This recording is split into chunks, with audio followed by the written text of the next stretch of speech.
Hi guys, in today's session we are going to learn deadlock detection.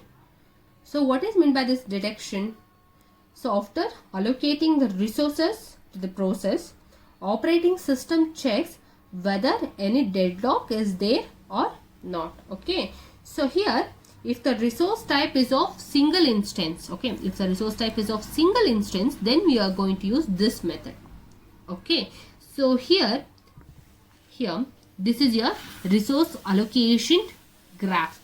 So in this graph you are going to check whether any deadlock is there or not. Okay, so here the process P4 is waiting for the resource R2.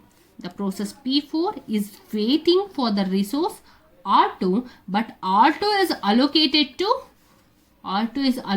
to the process P1. So likewise, P1 is waiting for the resource R1.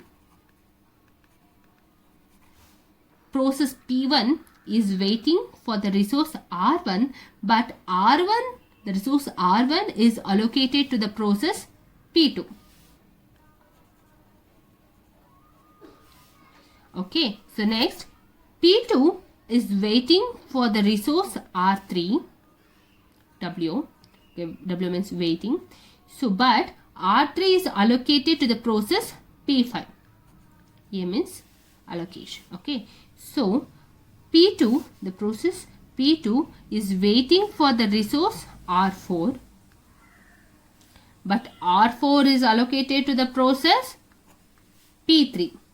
Okay, so P3 is waiting for the resource R5, but R5 is allocated to the process P4. So this is your resource allocation graph. So for this resource allocation graph, you are going to write the wait for graph. So here the first thing is that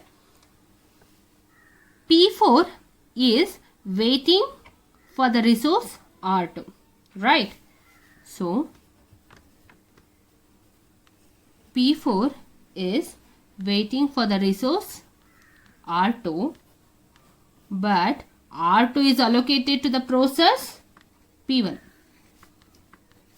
P4 is waiting for the resource R2. R2 is allocated to the resource P1. So remove R2. Okay, so remove R2, connect P4 and P1 here. Okay, so remove R2, connect P4 and then P1.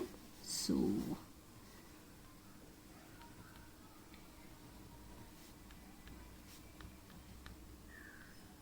P1. Okay, so in this way the next step is P1 here. P1 is waiting for the resource R1, but R1 is connected to process P2. So this is your first condition. Next here is that P1 is waiting for the resource R1, okay, but R1 is allocated to process P2. So here also remove R1, connect P1 and then P2. So it will become P1, P2. So in this way, remove all the resources in the resource allocation graph. So construct a new wait for graph. So the new wait for graph is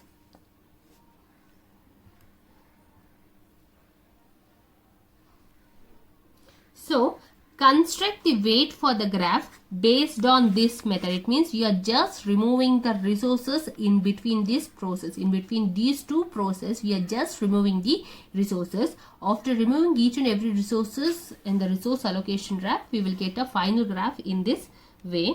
So this is in this way. Okay, the arrow. This is a cycle. Okay, so that process P1, P2, P3, P4 suffering from the deadlock condition because it's producing the cycle, right? So it is producing the cycle. So the process P1, P2, P3, P4, it is suffering from the deadlock condition. So process P5 here, the process P5, the arrow is like that. So the process P5 is not suffering from the deadlock condition. It's all in the deadlock condition. So the process P5, no deadlock. So in this way, we are going to detect the deadlock in the resource allocation graph. That's it. Okay, this is the concept.